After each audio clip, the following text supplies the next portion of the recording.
सारा खेल शरीर के भीतर छुपे मन का है। मन के हारे हार है और मन के जीते जीत है।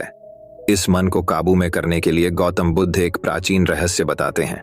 तो चलिए जानते हैं ऐसी सिख गौतम बुद्ध ने कई सालों पहले उस वक्त की पीढ़ी को क्यों दी थी। इसके पीछे का रहस्य क्या है, आज इसी रहस्य के बारे में हम गौतम बुद्ध की कहानियों के माध्यम से जानेंगे। तो बिना देर किए चलिए उन कहानियों की शुरुआत करते हैं। पहली कहानी, ये 10 आदतें जिंदगी बदल देंगी। एक बार एक आदमी एक बौद्ध भिक्षु के पास गया और बोला कि मैं अपने शहर का एक व्यापारी हूँ। मेरा पूरा दिन अपने व्यापार के काम में ही बीत जाता है। इस वजह से मुझे ज्यादा खाली समय नहीं मिल पाता है। ज्यादा खाली समय नहीं मिल पाने के कारण और हर समय व्यस्त रहने के कारण मुझे ज्यादा खाली समय नहीं मिल पाता है, जिस समय मुझे तनाव महसूस होने लगा है। पिछले कई महीनों से मैं अपना कोई भी काम ठीक से नहीं कर पा रहा हूँ। अब मेरा कुछ भी करने का मन नहीं करता। मुझे काम को टालने की आदत हो गई है। मैं बहुत आलसी हो गया हूँ और चिड़चिड़ा हूँ। मेरी इन आदतों के कारण मैं आजकल बहुत चिंतित और बेचैन रहने लगा हूँ। कृपया मुझे कोई ऐसा उपाय बताएं जिससे मेरा मन दिन भर भटकता न रहे और मैं पहले की तरह अपने काम से काम रखूं। बौद्ध भिक्षु ने उस व्यक्ति की सारी बातें ध्यान से सुनी और फिर कहा कि आपकी समस्या आपके व्यस्त होने की नहीं है, काम करो, बल्कि अपने काम को बोझ समझो। और कोई भी व्यक्ति अपने काम को बोझ तभी समझता है जब वह अपनी वर्तमान नौकरी को नजरअंदाज कर रहा होता है और केवल अपनी भविष्य की नौकरी के बारे में सोचता रहता है और उसके लिए मन में योजनाएं बनाता रहता है कि मैं इस काम को ऐसे ही करूंगा, भविष्य में इसे इतना बड़ा बनाऊंगा। और जब कोई व्यक्ति किसी काम के बारे में सिर्फ सोचता रहता है लेकिन उसे पूरा करने के लिए कोई ठोस कदम नहीं उठाता, तो वह उस काम को लेकर तनाव से घिर जाता है और फिर वह नौकरी उसके लिए बोझ बन जाती है। यह सुनकर वह व्यक्ति बोला, हाँ संत, आपने तो मेरे मन की बात कह दी। मैं भी पिछले कुछ महीनों से हर रोज अपने काम पर ध्यान देने की बजाय अपने बिजनेस के भविष्य के बारे में सोचता रहता हूँ कि कहीं मेरा बिजनेस कम न हो जाए। भविष्य में कोई अन्य व्यापारी मेरे व्यापार क्षेत्र में अतिक्रमण न कर ले। और भी ऐसी कई नकारात्मक बातें मेरे दिमाग में चलती रहती हैं, जिसके कारण मैं अपने आज के बिजनेस पर ध्यान नहीं दे पा रहा हूँ। यह सुनकर बौद्ध भिक्षु ने कहा, हम अपने विचारों में जितनी बड़ी समस्याएं बनाते हैं, असल जिंदगी में समस्याएं इतनी बड़ी नहीं होती। आपको बस अपने आज पर ध्यान केंद्रित करने की जरूरत है, बाकी सब चीजें अपने आप ठीक हो जाएंगी। व्यक्ति ने कहा, संत, मैं ऐसा करने में सक्षम नहीं हूं। मैं अपने आज के काम पर ध्यान केंद्रित नहीं कर पा रहा हूं। मैंने बहुत कोशिश की लेकिन मैं हर बार हार जाता हूं। मुझे अतीत की गलतियों पर पछतावा होता है। मैं भविष्य के लिए योजनाएं बनाने लगता हूं और फिर मेरा मन बेचैन हो जाता है। आप मुझे कोई रास्ता बताएं ताकि मैं आज पर ध्यान केंद्रित कर सकूं। लेकिन मैं ध्यान योग नहीं कर पाता वगैरह बहुत लंबे समय तक, और न ही मैं कोई बड़ी साधना कर सकता हूं। इसलिए आप मुझे कोई आसान तरीका बताएं। बौद्ध भिक्षु ने कहा, ठीक है, आज मैं आपको ऐसे 10 छोटे छोटे तरीके बताने जा रहा हूं जिन्हें आप अपने दैनिक कार्यों के साथ कर सकते हैं। ये तरीके सुनने में बहुत छोटे लगते हैं, लेकिन अगर आपने पूरी शिद्दत से इनका पालन किया तो कुछ ही दिनों में आपको इनके सकारात्मक परिणाम दिखने लगेंगे और आप कर पाएंगे आपका वर्तमान कार्य और अधिक ध्यान से। व्यक्ति ने कहा, हाँ संत, आप मुझे वो 10 तरीके बताएं, मैं उन पर जरूर अमल करूंगा। बौद्ध भिक्षु कहने लगे, पहला तरीका है मन लगाकर खाना खाना। ज्यादातर लोग खाते समय खाने पर ध्यान नहीं देते, बल्कि उनका ध्यान बातचीत करने पर होना चाहिए। कोई पुरानी सोच में खोया हुआ है या किसी देखने वाली चीज में खोया हुआ है, जिसके कारण खाना खाते समय भी उनका मन बेचैन रहता है, जबकि हमें खाने की थाली में उसकी खुशबू आती है कि थाली में क्या खाना परोसा गया है, खाना कैसा दिखता है। इन सभी का ध्यान पूर्वक निरीक्षण करना चाहिए और जो भोजन बनाता है और जो उस भोजन को उगाता है, उन्हें मन में धन्यवाद देना चाहिए। हमें हर निवाले के साथ भोजन के स्वाद का आनंद लेना चाहिए, न कि केवल पहले निवाले के लिए। यदि आप भोजन को ध्यान से प्यार से लेते हैं तो भोजन समाप्त होने के समय आपका मन पूरी तरह से शांत हो जाएगा और आप अंदर से खुशी महसूस करेंगे। और यही कारण है कि पुराने भारतीय समाज में मौन रहकर भोजन करने की परंपरा रही है, क्योंकि मौन रहकर मन लगाकर भोजन करना भी ध्यान का एक तरीका है। और सिर्फ खाना खाते समय ही नहीं, बल्कि आप रोजमर्रा के काम जैसे चलना, नहाना, साफ सफाई आदि भी ध्यान से करेंगे तो आप पूरे दिन खुशियों और अनंतता से भरे रहेंगे। बौद्ध भिक्षु ने कहा, दूसरा तरीका यह है कि आप अपनी सांसों पर ध्यान दें। सांस लेना एक प्राकृतिक और लयबद्ध प्रक्रिया है जो स्वाभाविक रूप से चलती रहती है। जब हम अपनी सांसों पर ध्यान देते हैं तो यह हमें मन से शरीर की ओर ले जाती है। परिणाम स्वरूप हम अपने विचारों के भ्रम, भय और चिंता से मुक्त हो जाते हैं और इसे आप किसी भी समय कर सकते हैं। बुद्ध द्वारा बताई गई ध्यान की विधि में बताया गया है कि अपनी आने और जाने वाली सांसों पर ध्यान केंद्रित करें। जब भी आप तनावग्रस्त हों या खुद को विचारों में उलझा हुआ पाएं, तो तुरंत अपना ध्यान अपनी आती और जाती सांसों पर केंद्रित करें। कुछ क्षण बाद में आप महसूस करेंगे कि आप शांत हो गए हैं, आपका सारा भ्रम, आपका सारा तनाव दूर हो गया है। और यदि आप लंबे समय तक अपनी सांस रोकते हैं तो ध्यान केंद्रित करने की आदत डालें।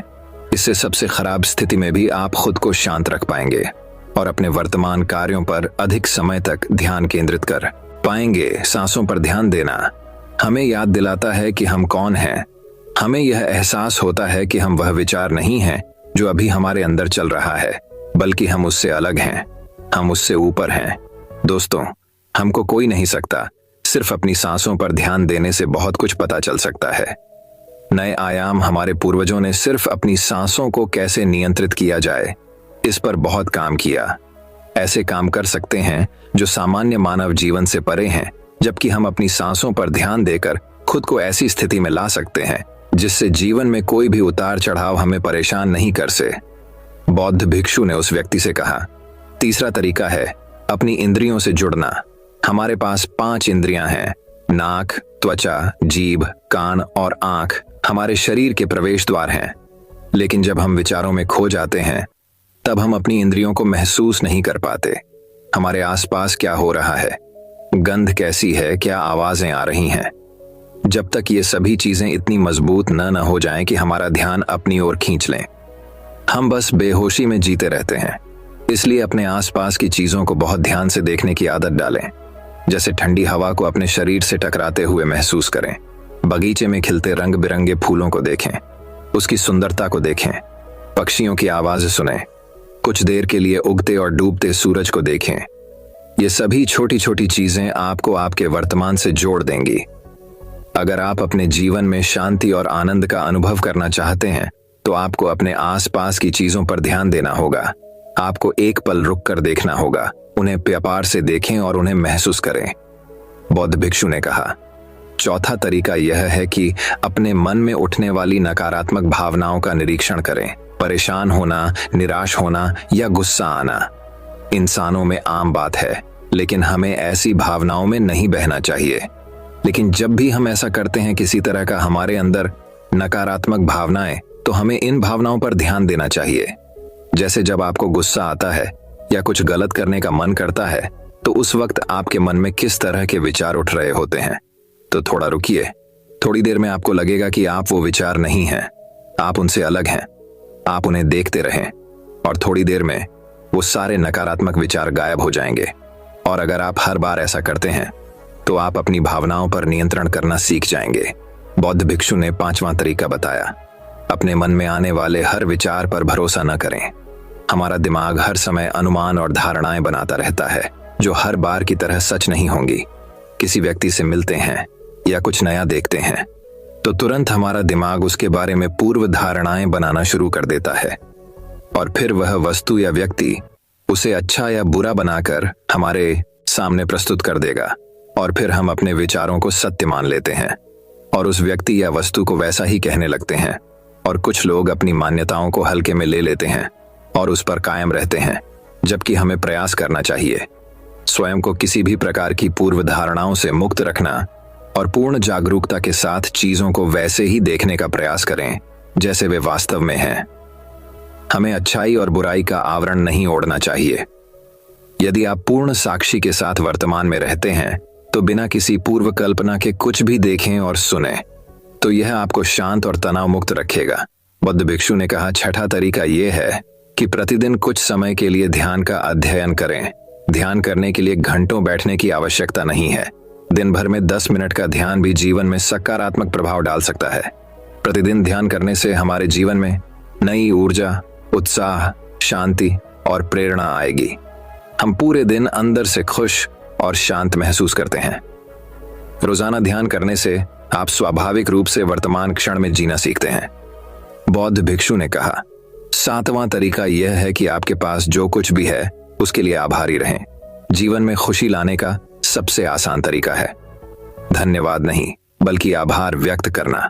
केवल वही चीजें हमारे पास होती हैं जो हमें वास्तविक आनंद देती हैं, लेकिन जो हम पाना चाहते हैं हम उसे पाने का रास्ता भी देखना शुरू कर देते हैं, क्योंकि कृतज्ञता से भरा हृदय समस्याओं पर नहीं बल्कि समाधानों पर ध्यान केंद्रित करता है। आपके पास जो कुछ भी है उसके लिए अदृश्य सार्वभौमिक शक्ति को धन्यवाद देने से आपका जीवन जादुई रूप से बदल सकता है। आपको यह सोचना चाहिए कि आप कितने भाग्यशाली हैं कि आपके पास एक निश्चित चीज है। उदाहरण के लिए आपके पास है एक वंशानुगत व्यवसाय, और हम नहीं जानते कि ऐसे कितने लोग हैं जो आपके जैसा व्यवसाय करना पसंद करेंगे, लेकिन उनके पास नहीं है। इसके अलावा आपको इसके लिए आभारी होना होगा कि आपकी थाली में भोजन है, जबकि दुनिया में लाखों लोग भूख से मरते हैं। साधु ने कहा। बौद्ध भिक्षु ने कहा। 8वां तरीका यह है कि किसी दूसरे व्यक्ति से बात करते समय उसकी बात ध्यान से सुने बिना ये सोचे कि हमें उससे क्या कहना है या उसे कैसे जवाब देना है। आपको सामने वाले व्यक्ति की बात ध्यान से सुननी चाहिए। आपको सामने वाले से बात करनी है ना कि उसे जवाब देना है, लेकिन जब आप किसी से बात करते हैं तो उसकी भावनाओं को समझने के लिए अपने कानों, दिल और आत्मा से उसकी बात सुनें और समझें। ऐसा करने से उस व्यक्ति के साथ आपका रिश्ता मजबूत होगा, और यह आपके लिए अपना धैर्य और एकाग्रता बढ़ाने का भी एक अभ्यास है। और जब हम सुनते ज्यादा हैं और कम बोलते हैं तो हम बहुत सारी परेशानियों से बच जाते हैं, जिससे हमारा मानसिक तनाव कम हो जाता है। और याद रखें, किसी भी व्यक्ति की बातों को ध्यान से सुनना उसका सम्मान करने का सबसे अच्छा तरीका है, बौद्ध भिक्षु ने कहा। 9वां तरीका यह है कि अपने महत्वपूर्ण काम के लिए एक समय निर्धारित करें। आपको अपने दिन का कुछ समय महत्वपूर्ण कामों के लिए अलग रखना चाहिए, जैसे काम का समय, नहाने का समय, सफाई का समय, खाने का समय आदि। समय के साथ महत्वपूर्ण कार्यों का वितरण यह सुनिश्चित करता है कि चीजें बिना किसी रुकावट के नियमित रूप से होती हैं। दिन के सही समय पर सही काम करने से हमारे जीवन में अनुशासन आता है, और अनुशासन से जीवन में शांति और खुशी आती है। बौद्ध भिक्षु ने 10वां और आखिरी तरीका बताया कि जब भी आप कुछ करें तो अपनी रोजमर्रा की गतिविधियों में जागरूकता लाने का प्रयास करें, इसलिए उसे वर्तमान में करने का प्रयास करें। हर बार आपका दिमाग अपने ही ख्यालों में खोया रहता है, लेकिन आपको खुद को वर्तमान में वापस लाना होगा, और आपको इसे हर बार तब तक करना है जब तक यह आपकी आदत न बन जाए। और साथ ही आप यह देखने की कोशिश करें कि उस काम को करते समय आपके अंदर किस तरह के विचार उठ रहे हैं। यह छोटा सा व्यायाम आपको वर्तमान में जीने में मदद करेगा। भिक्षु आगे कहा, शांति और आनंद कोई घटना नहीं है, बल्कि यह एक प्रक्रिया है जो हमारे जीवन के साथ चलती है, अगर हम सचेत होकर जीना सीख लें। इतना कहकर बौद्ध भिक्षु चुप हो गए और व्यापारी उसे धन्यवाद देकर चला गया। दोस्तों, आशा करता हूं कि आपको इस कहानी से बहुत कुछ सीखने को मिला होगा। इस कहानी में बस इतना ही। तो दोस्तों, अब चलिए हमारे दूसरे कहानी की शुरुआत करते हैं। दूसरी कहानी, शरीर खुद ही ठीक करने लगेगा। बीमारी एक अनोखा रहस्य। हिमालय के तालहाटी में रहने वाले एक मुनि की प्रसिद्धि दूर दूर तक फैली हुई थी, क्योंकि ये लोगों के मन की शक्ति है, लोगों के विश्वास की शक्ति है, और अपनी जीवन शक्ति के बल पर वह बड़ी बड़ी बीमारियों को ठीक कर देते थे। उन्होंने आज तक कभी किसी दवा का सेवन नहीं किया था। वह लोगों की दिनचर्या में थोड़ा सा बदलाव करके ही उनकी बीमारियों को जड़ से खत्म कर देते थे। एक दिन सुबह एक बीमार व्यक्ति मुनि के पास आया। उन्होंने कहा कि मैं कई डॉक्टरों के पास गया हूं और उनकी दवा ली है, कोई आराम नहीं था। अब मैं डॉक्टरों और उनकी दवाइयों से तंग आ गया हूं, लेकिन मेरे एक मित्र ने मुझसे कहा कि तुम बिना दवा के केवल मन की शक्ति से लोगों की बीमारियों में ठीक कर देते हो। क्या यह संभव है कि मैं आपके बताए रास्ते से ठीक हो जाऊं? उस व्यक्ति की बात सुनकर मुनि मुस्कुराए और बोले कि हमारा दिमाग दुनिया का सबसे बड़ा डॉक्टर है। हमारे शरीर में मौजूद प्राण शक्ति बड़ी से बड़ी बीमारियों को ठीक करने की क्षमता रखती है। बस जरूरत है इस शक्ति को पहचानने और उसे उचित समय देने की, और कुछ नियमों का पालन करना होगा। बीमार व्यक्ति ने कहा कि मुनिवर, आप मुझे जो भी नियम बताएंगे मैं उसका पालन करूंगा, बस मुझे नियम बताओ। मुनि ने कहा कि मानव मन सृष्टि की सबसे अनोखी, शक्तिशाली और अद्भुत रचना है। मन आशा, विश्वास और विश्वास के दम पर बड़ी से बड़ी बीमारी को भी जड़ से खत्म करने की क्षमता रखता है। मानव मस्तिष्क स्वयं औषधि का ऐसा अद्भुत खजाना है जहां इंसान के विश्वास और ताकत पर ऐसे रसायनों का उत्पादन किया जाता है जिसका असर दुनिया में कहीं से भी सैकड़ों हजारों गुना ज्यादा होता है। हम सभी के पास किसी भी बीमारी से मुक्त होने का ऐसा जन्मजात चमत्कारी तंत्र है जिसे कोई भी व्यक्ति अपनी भावनाओं और अनुभूतियों में परिवर्तन लाकर सक्रिय कर सकता है। जब हम अपने मन को यह विश्वास दिला लेते हैं कि यह बीमारी ठीक हो सकती है, हमारे मस्तिष्क से ऐसे रसायन निकलने लगते हैं कि शरीर की बीमारियां बिना किसी दवा के ठीक होने लगती हैं। मन की शक्ति के माध्यम से शरीर की आत्मा की शक्ति का उपयोग करके किसी भी बीमारी को ठीक करने के लिए आपको इन 10 नियमों का पालन करना होगा। नियम 1, अटूट विश्वास से ही आप ठीक हो सकते हैं। हम सभी के शरीर में एक बुद्धि होती है और यही बुद्धि हमारे शरीर को चलाती है। ये बुद्धि एक दैवीय शक्ति की तरह काम करती है और इससे हर बीमारी का इलाज संभव है। आपको बस अपने आंतरिक ज्ञान से जुड़ना है और उसे आश्वस्त करना है कि आप बिल्कुल ठीक हैं। यह बुद्धि हमें जीवन देती है और हम हर समय किसके साथ जुड़े रहते हैं। जैसे ही हम इस बुद्धि से अलग हो जाते हैं, भले ही हम 1 मिनट के लिए भी अलग हो जाएं, हम बीमार पड़ जाते हैं और हमारे शरीर का संतुलन बिगड़ जाता है और हम तरह तरह की बीमारियों से घिर जाते हैं। बुद्धि का अर्थ है हमारे जीवन की वह चेतना जिसे हम चेतन मन भी कहते हैं। मन की सारी शक्ति हमारे अवचेतन मन के पास होती है। यही वह जगह है जहां सारे सवालों का जवाब छिपा है। मन की सारी शक्ति और सारी समझ। यदि अब आप चेतन मन की शक्ति का उपयोग करना और उसे अपनी गति से चलाना सीख लें, तब आप न केवल अपनी बीमारी ठीक कर सकते हैं बल्कि अपनी भलाई का लाभ भी उठा सकते हैं और अपना जीवन पूर्णता से जियो।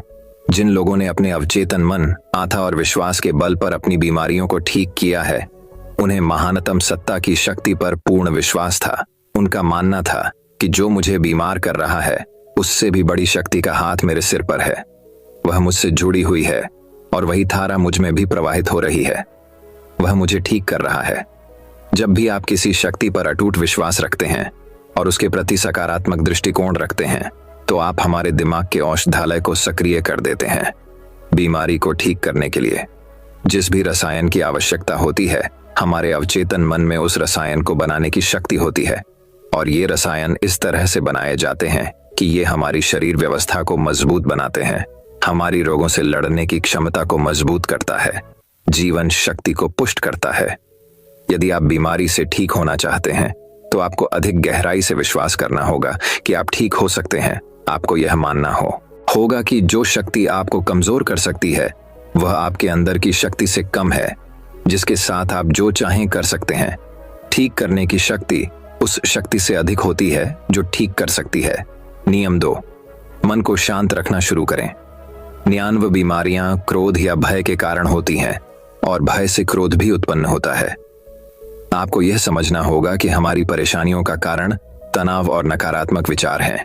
लगातार तनाव शरीर में असंतुलन पैदा करता है और शरीर का यह असंतुलन कई बीमारियों को जन्म दे सकता है।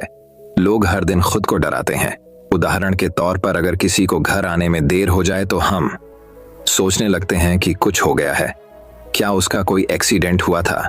जब भी लोग खाली बैठे होते हैं तो वे देखते हैं कि उनके जीवन में क्या बुरा है। वह हमेशा किसी न किसी बात को लेकर तनाव में रहता है, जैसे कि हम शादी कब करेंगे, मुझे नहीं पता कि मुझे नौकरी कब मिलेगी, मुझे नहीं पता कि मेरा घर कब बनेगा, मैं ये नहीं जानता, मैं वो नहीं जानता। वो लोग इन सब बातों को सोचकर भी डरते हैं और विश्वास करते रहें। लेकिन समस्या यह है कि अवचेतन मन कल्पना और वास्तविकता के बीच अंतर नहीं जानता है। जब हम इस तरह नकारात्मक विचार बनाते हैं तो हमारा अवचेतन मन उसे सच मानने लगता है और उसे ऐसा लगता है कि सचमुच उसके ऊपर एक अचूक तलवार लटक रही है जो उनकी सेहत, रिश्ते और जिंदगी कभी भी बर्बाद कर सकता है। और इसी तरह हमारा अवचेतन मन हमेशा डरा हुआ रहता है, जो शरीर के अंदर ऐसे नकारात्मक रसायन पैदा करता है जो गंभीर बीमारियों का कारण बनते हैं। अब इसका समाधान क्या है? इसका समाधान यह है कि आप अपने बारे में नकारात्मक कहानियां बनाना बंद कर दें और समस्या को हल करने पर काम करना शुरू करें। इसके अलावा मन को शांत करने का एक बहुत ही कारगर उपाय है। मन से सारी गंदी बातें निकालने के लिए कैसे करें? मन में जो भी नकारात्मक विचार हों, गुस्सा, दर्द, चिड़चिड़ापन, पिछली बुरी घटनाएं, जो विचार आपको परेशान करते हैं, उन्हें एक कागज के टुकड़े पर लिख लें। लिखने के बाद न तो खुद पढ़ें और न ही किसी और से पढ़वाएं। बस इस कागज को आग में जला दो। हमारे दिमाग तक एक ही संदेश पहुंचता है कि हमारे नकारात्मक विचार ऐसे कागज पर निकले हैं, और जब वे जल जाएंगे तो यह आपको मन की अविश्वसनीय शांति देगा, और कोई भी बीमारी सुंदर शांत शरीर में नहीं रह सकती। नियम 3, माफ करना सीखो। यदि आप ठीक होना चाहते हैं तो आपको पहले यह पता लगाना होगा कि आप किसे क्षमा करना चाहते हैं। जब तक हम दूसरों को अपने मन से मुक्त नहीं करते, तब तक हम स्वयं को मुक्त नहीं कर सकते। दूसरों को आजाद करके हम किसी और को नहीं बल्कि खुद को आजाद करते हैं। अपने मन को मुक्त करें और शांत करें। इसलिए क्षमा करें और आगे बढ़ें। कब तक यह बोझ ढोते रहोगे? एक घर था और घर का नियम था कि कोई भी कूड़ा बाहर नहीं फेंका जाएगा। धीरे धीरे घर में बहुत सारा कूड़ा जमा हो गया और घर में कूड़े की दुर्गंध आने लगी। वहां कीड़े मकोड़े पनपने लगे और लोग धीरे धीरे बीमार पड़ने लगे। यह सिर्फ उसके घर की कहानी नहीं है, यह हमारे मन और शरीर की भी कहानी है। मन की आदत है कि वह सभी नकारात्मक विचारों को अपने अंदर ही दबाए रखता है। किसने हमें धोखा दिया? कौन हमसे लड़ा? किसने हमें लक्ष्य दिखाया? यह एक तरह की नकारात्मक घटना है जो हमारे दिमाग में घूमती रहती है, और इस तरह हम अपने जीवन में अपने वाले अच्छे अवसरों पर ध्यान ही नहीं दे पाते। इस नकारात्मक तार के कारण हम रोज लेन में हमेशा तनाव में घुटकर जीते हैं, और 80 से 90% लोग ऐसी स्थिति में ही जीवन जीते हैं। हम पुराने कूड़े को एक दिन के लिए भी अपने घर में नहीं रखते, क्योंकि अगले दिन से उसमें से बदबू आने लगती है। लेकिन लोग बहुत पुरानी चीजों को लेकर भी मन में गुस्सा और ईर्ष्या रखते हैं, और फिर कहते हैं कि हमारी बीमारी ठीक नहीं हो रही है। जब तक हम लोगों को माफ नहीं करेंगे, तब तक हम उन बातों को अपने दिमाग से नहीं निकालेंगे। और आपको लगता है कि यह सिर्फ एक विचार है, लेकिन यह सड़े हुए कचरे का एक टुकड़ा है जो अभी तक दिमाग से निकला नहीं है और अंदर ही अंदर गंध पैदा कर रहा है।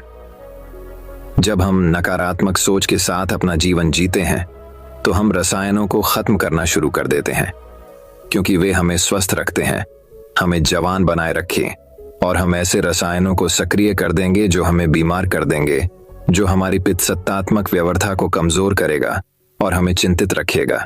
और इस तरह हम अपने अंदर बीमारियों पैदा करने लगते हैं। समाधान क्या है? इसका समाधान लोगों को माफ करना है। जिसने भी आपके साथ गलत किया है उसे दिल से माफ कर दीजिए, और उसी समय से आप बेहतर होने लगेंगे। नियम 4, वर्तमान में जीना शुरू करना है।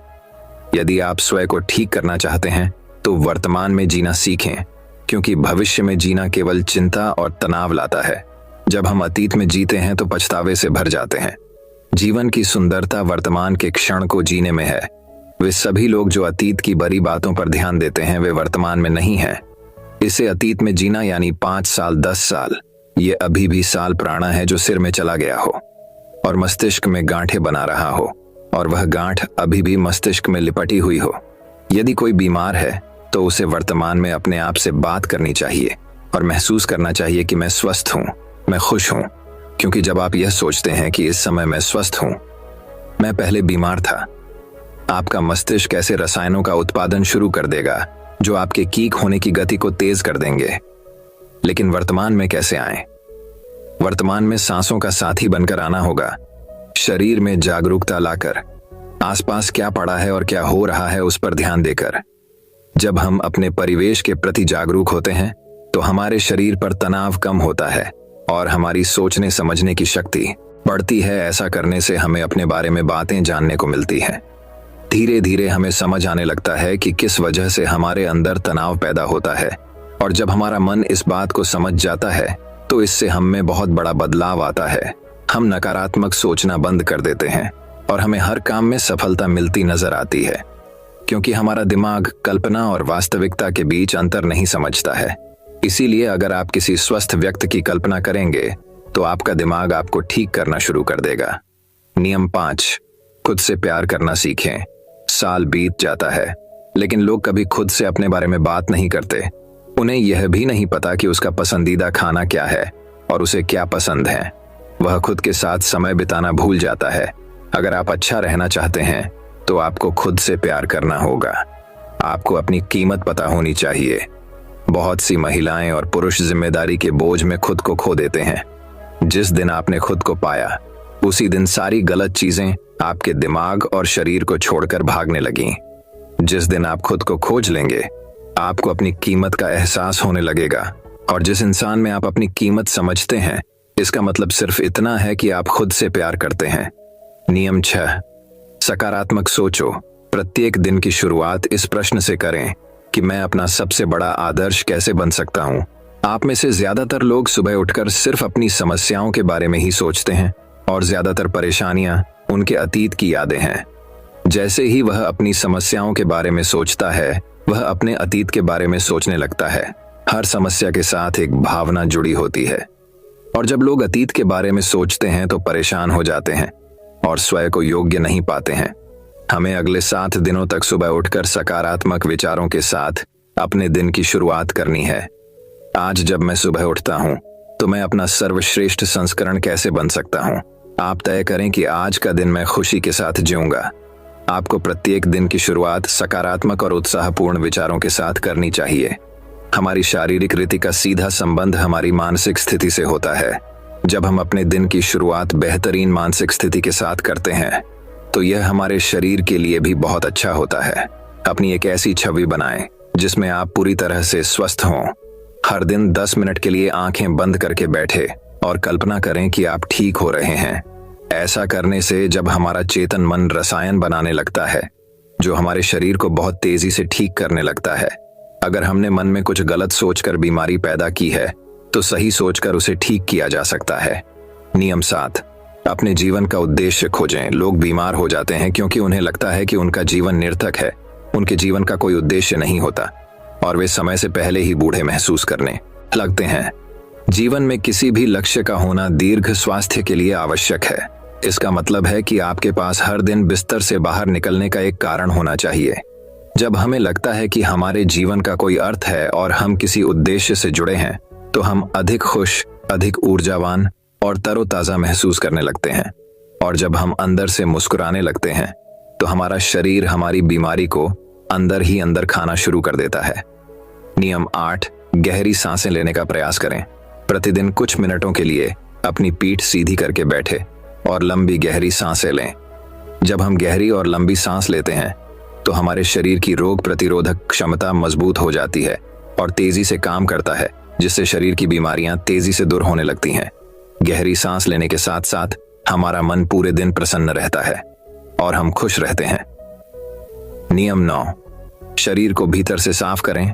भोजन को पूरी तरह से पचने में लगभग 5 से 20 घंटे का समय लगता है, और कभी कभी मांसाहारी भोजन को पचाने के लिए 24 घंटे भी कम पड़ जाते हैं। लेकिन लोग हर कुछ घंटों में खाना खाते रहते हैं। इससे पुराना खाना ठीक से पच नहीं पाता और नया खाना आ जाता है। भोजन के ऐसे पचने से वह हमारी आंतों की दीवार पर चढ़कर चिपकने लगता है। यह सड़ा हुआ भोजन हमारे रक्त के माध्यम से पूरे शरीर में घूमता रहता है और विभिन्न बीमारियों का कारण बनता है। इससे बचने के लिए व्यक्ति को प्रतिदिन 12 घंटे या सप्ताह में 24 घंटे का उपवास करना चाहिए, ताकि हमारी प्राण शक्ति भोजन पचाने के कार्य से मुक्त होकर हमारे शरीर को शुद्ध कर सके। जिसका शरीर अंदर से साफ है, उसे कोई बीमारी नहीं हो सकती। नियम 10, ब्रह्मांड की शक्ति को धन्यवाद दें। आपके पास जो कुछ भी है, अच्छा स्वास्थ्य, अच्छा घर, अच्छी संपत्ति, उसके लिए ब्रह्मांड को धन्यवाद दें। ब्रह्मांड और लोगों के प्रति आभारी होना हमें अंदर से पूर्णता का एहसास कराता है। खुश और संतुष्ट रहें, और आभार व्यक्त करना हमें अंदर से बाहर तक बदल देता है। यह मानव शरीर और दिमाग के लिए एक औषधि की तरह काम करता है। एक आशावादी और आभारी व्यक्ति के बीमार होने की संभावना दूसरों की तुलना में कम होती है, और अगर वह किसी कारण बीमार पड़ जाए तो उसके ठीक होने की गति बहुत तेज होती है। इसलिए शरीर की प्राण शक्ति पर अटूट विश्वास रखें और आशावादी बनें। खुश रहें, सकारात्मक सोचें और ब्रह्मांड को धन्यवाद दें। यह किसी भी बीमारी को ठीक करने का अचूक उपाय है। इसके बाद मुने चुप हो गए और वह व्यक्ति उन्हें धन्यवाद देकर चला गया। दोस्तों, 90% बीमारियां पेट में जमा गंदगी के कारण ही होती हैं। पेट में कब्ज नहीं होना चाहिए, नहीं तो आप हमेशा बीमारियों से ग्रस्त रहेंगे। मांसाहार खाने से ही 150 बीमारियां जन्म लेती हैं। खाना खाने के बाद पानी पीने से 103 बीमारियां जन्म लेती हैं। इसलिए खाना खाने के 1 घंटे बाद ही पानी पीना चाहिए। चाय पीने से होती है। 80 बीमारियां एल्यूमिनियम के बर्तन या प्रेशर कुकर में बना खाना खाने से होती हैं। 50 बीमारियां। मिट्टी के बर्तन में खाना पकाने से भोजन में 100% पोषक तत्व बने रहते हैं। कांसे के बर्तनों में 98%, पीतल के बर्तनों में 92%, एल्यूमिनियम के बर्तनों और प्रेशर कुकर में केवल 13% ही रहता है। आयुर्वेद के अनुसार खाना पकाने के 48 मिनट के अंदर ही खाना खा लेना चाहिए, क्योंकि उसके बाद भोजन में तामसिक गुण आ जाते हैं। 12 घंटे के बाद यह जानवरों के खाने लायक भी नहीं रहता। सेंधा नमक खाने के लिए सर्वोत्तम है, तो काला नमक और सफेद नमक जहर के समान है। सरसों, मूंगफली, नारियल, सूरजमुखी का तेल और देसी घी जरूर खाना चाहिए। रिफाइंड तेल और कास्ट शरीर के लिए जहर के समान है। चाय, कोल्ड ड्रिंक और शराब के सेवन से हृदय रोग की संभावना बढ़ जाती है। अधिक ठंडा पानी, आइसक्रीम या ठंडे पदार्थों के सेवन से हमारी बड़ी आंत सिकुड़ जाती है। पिज्जा, बर्गर जैसे मैदे से बने खाद्य पदार्थों का सेवन करने से हमारी बड़ी आंत गंदगी से भरने लगती है और धीरे धीरे वहां सड़न पैदा हो जाती है। भोजन के बाद नहाने से पाचन तंत्र कमजोर हो जाता है और शरीर कमजोर होने लगता है। इसलिए हमेशा भोजन से पहले स्नान करें। शैम्पू, कंडीशनर और विभिन्न प्रकार के तेल हमारे बालों को झड़ने, रूखे और कमजोर बनाते हैं। आपने देखा होगा कि साध घोड़ियों के बाल कितने मजबूत और घने होते हैं, जबकि वे किसी भी कंडीशनर का उपयोग नहीं करते हैं। वह संयम पूर्वक ब्रह्मचर्य में रहकर अपना जीवन व्यतीत करते हैं। आजकल ज्यादातर बीमारियां गलत खानपान और गलत दिनचर्या के कारण हो रही हैं। अगर हम अपने खाने, सोने और उठने का समय तय कर लें और अपने भोजन की मात्रा भी देख लें, तो हम कई बीमारियों से खुद को बचा सकते हैं और पुरानी बीमारियों को भी ठीक कर सकते हैं। दोस्तों, मुझे उम्मीद है कि आपको इस कहानी से बहुत कुछ सीखने को मिला होगा। तो दोस्तों, अब चलिए हमारे तीसरी कहानी की शुरुआत करते हैं। तीसरी कहानी दोस्तों बहुत समय पहले की बात है। एक राज्य में दरबार की कार्यवाही चल रही थी। सभी दरबारी एक ऐसे प्रश्न पर विचार कर रहे थे जो राजकाज चलाने की दृष्टि से बेहद अहम न था। सभी एक एक कर अपनी राय दे रहे थे, लेकिन राजा दरबार में बैठे यह महसूस कर रहे थे कि सबकी राय अलग है। उन्हें आश्चर्य हुआ कि सभी एक जैसे क्यों नहीं सोचते। तब राजा चंद्रसेन ने अपने मंत्री माधव से पूछा, क्या तुम बता सकते हो कि लोगों की राय आपस में मिलती क्यों नहीं? सब अलग अलग क्यों सोचते हैं? माधव बोला, कुछ समस्याएं ऐसी होती हैं जिन पर सभी के विचार समान होते हैं। इसके बाद कुछ और काम निपटाकर दरबार की कार्यवाही समाप्त हो गई। सभी अपने अपने घरों को लौट चले। उसी शाम जब माधव और चंद्रसेन बाग में टहल रहे थे, तो राजा ने फिर वही राग छेड़ दिया और माधव से बहस करने लगे। तब माधव बाग के ही एक कोने की ओर उंगली से संकेत करता हुआ बोला, वहां उस पेड़ के निकट एक कुआं है, वहां चलिए। मैं कोशिश करता हूं कि आपको समझा सकूं कि जब कोई समस्या जनता से जुड़ी हो तो सभी एक जैसा ही सोचते हैं। मेरे कहने का मतलब यह है कि बहुत सी ऐसी बातें हैं जिनको लेकर लोगों के विचार एक जैसे होते हैं। चंद्रसेन ने कुछ देर कुएं की ओर घूरा, फिर बोले, लेकिन मैं कुछ समझा नहीं। तुम्हारे समझाने का ढंग कुछ अजीब सा है। चंद्रसेन जबकि जानते थे कि माधव अपनी बात सिद्ध करने के लिए ऐसे ही प्रयोग करता रहता है। आप सब समझ जाएंगे। चंद्रसेन बोला, आप शाही फरमान जारी कराएं कि नगर के हर घर से 1 लोटा दूध लाकर बाग में स्थित इस कुएं में डाला जाए। दिन पूर्णमासी का होगा। हमारा नगर बहुत बड़ा है। यदि हर घर से 1 लोटा दूध इस कुएं में पड़ेगा तो यह दूध से भर जाएगा। माधव की यह बात सुन चंद्रसेन ठाका लगाकर हंस पड़े। फिर भी उन्होंने माधव के कहे अनुसार फरमान जारी कर दिया। शहर भर में मुनादी करवा दी गई कि आने वाली पूर्णमासी के दिन हर घर से 1 लोटा दूध लाकर शाही बाग के कुएं में डाला जाए। जो ऐसा नहीं करेगा उसे सजा मिलेगी। पूर्णमासी के दिन बाग के बाहर लोगों की कतार लग गई। इस बात का विशेष ध्यान रखा जा रहा था कि हर घर से कोई न कोई वहां जरूर आए। सभी के हाथों में भरे हुए पात्र दिखाई दे रहे थे। राजा चंद्रसेन और माधव दूर बैठे यह सब देख रहे थे और एक दूसरे को देख मुस्कुरा रहे थे। सांझ ढलने से पहले कुएं में दूध डालने का काम पूरा हो गया। हर घर से दूध लाकर कुएं में डाला गया था। जब सभी वहां से चले गए तो चंद्रसेन व माधव ने कुएं के निकट जाकर अंदर झांका। कुआं मुंडेर तक भरा हुआ था, लेकिन यह देख चंद्रसेन को बेहद हैरानी हुई कि कुएं में दूध नहीं, पानी भरा हुआ था। दूध का तो कहीं नामो निशान तक न था। हैरानी भरी निगाहों से चंद्रसेन ने माधव की ओर देखते हुए पूछा, ऐसा क्यों हुआ? शाही फरमान तो कुएं में दूध डालने का जारी हुआ था। यह पानी कहां से आया? लोगों ने दूध क्यों नहीं डाला? माधव एक जोरदार ठहाका लगाता हुआ बोला, यही तो मैं सिद्ध करना चाहता था। मैंने कहा था आपसे कि बहुत सी ऐसी बातें होती हैं जिस पर लोग एक जैसा सोचते हैं, और यह भी एक ऐसा ही मौका था। लोग कीमती दूध बर्बाद करने को तैयार न थे। वे जानते थे कि कुएं में दूध डालना व्यर्थ है, इससे उन्हें कुछ मिलने वाला नहीं था। इसलिए यह सोचकर कि किसी को क्या पता चलेगा, सभी पानी से भरे बर्तन ले आए और कुएं में उड़ेल दिए। नतीजा, दूध के बजाय पानी से भर गया। कुआं माधव की यह चंद्रसेन देख अकबर ने उसकी पीठ थपथपाई। माधव ने सिद्ध कर दिखाया था कि हर व्यक्ति की लोग सब कार्य में अपना फायदा ही देखते हैं। दोस्तों, वही एक और कहानी की शुरुआत कुछ इस प्रकार होती है। दोस्तों, बहुत समय पहले की बात है। एक दिन एक कवि धनी आदमी से मिलने गया और उसे कई सुंदर कविताएं इस उम्मीद के साथ सुनाई कि शायद वह धनवान खुश होकर कुछ इनाम जरूर देगा। लेकिन वह धनवान भी महाकंजूस था। बोला, तुम्हारी कविताएं सुनकर दिल खुश हो गया। तुम कल फिर आना, मैं तुम्हें खुश कर दूंगा। कल शायद अच्छा इनाम मिलेगा। ऐसी कल्पना करता हुआ वह कवि घर पहुंचा और सो गया। अगले दिन वह फिर उस धनवान की हवेली में जा पहुंचा। धनवान बोला, सुनो कवि महाशय, जैसे तुमने मुझे अपनी कविताएं सुनाकर खुश किया था, उसी तरह मैं भी तुमको बुलाकर खुश हूं। तुमने मुझे कल कुछ भी नहीं दिया, इसलिए मैं भी कुछ नहीं दे रहा। हिसाब बराबर हो गया। कवि बेहद निराश हो गया। उसने अपनी बात एक मित्र को कह सुनाई और उस मित्र ने माधव को बता दिया। सुनकर माधव बोला, अब जैसा मैं कहता हूं वैसा करो। तुम उस धनवान से मित्रता करके उसे खाने पर अपने घर बुलाओ। हाँ, अपने कवि मित्र को भी बुलाना मत भूलना। मैं तो खैर वहां मौजूद रहूंगा ही। कुछ दिनों बाद माधव की योजनानुसार कवि के मित्र के घर दोपहर को भोज का कार्यक्रम तय हो गया। नियत समय पर वह धनवान भी आ पहुंचा। उस समय माधव, कवि और कुछ अन्य मित्र बातचीत में मशगूल थे। समय गुजरता जा रहा था, लेकिन खाने पीने का कहीं कोई नामो निशान न था। वे लोग पहले की तरह बातचीत में व्यस्त थे। धनवान की बेचैनी बढ़ती जा रही थी।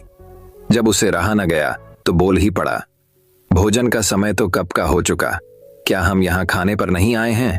खाना? कैसा खाना? माधव ने पूछा। धनवान को अब गुस्सा आ गया। क्या मतलब है तुम्हारा? क्या तुमने मुझे यहाँ खाने पर नहीं बुलाया है? माधव ने जवाब दिया, खाने का कोई निमंत्रण नहीं था। यह तो आपको खुश करने के लिए खाने पर आने को कहा गया था। धनवान व्यक्ति का पारा 7वें आसमान पर चढ़ गया। क्रोधित स्वर में बोला, यह सब क्या है? इस तरह किसी इज्जतदार आदमी को बेइज्जत करना ठीक है क्या? तुमने मुझसे धोखा किया है। अब माधव हंसता हुआ बोला, यदि मैं कहूं कि इसमें कुछ भी गलत नहीं तो तुमने इस कवि से यही कहकर धोखा किया था ना कि कल आना, सो मैंने भी कुछ ऐसा ही किया। तुम जैसे लोगों के साथ ऐसा ही व्यवहार होना चाहिए। धनवान को अब अपनी गलती का आभास हुआ और उसने कवि को अच्छा इनाम देकर वहां से विदा ली। वहां मौजूद सभी माधव को प्रशंसा भरी नजरों से देखने लगे। दोस्तों, इस कहानी से हमें ये सीख मिलती है कि जैसा आप लोगों के साथ करते हो वैसा ही आपको भी प्राप्त होता है। इसलिए सब लोगों के साथ अच्छा बर्ताव करना, यही आपको सब लोगों में आकर्षित व्यक्ति बनाता है। दोस्तों, मैं उम्मीद करता हूं कि यह कहानी सुनने से आपके जीवन में अच्छे बदलाव आए होंगे।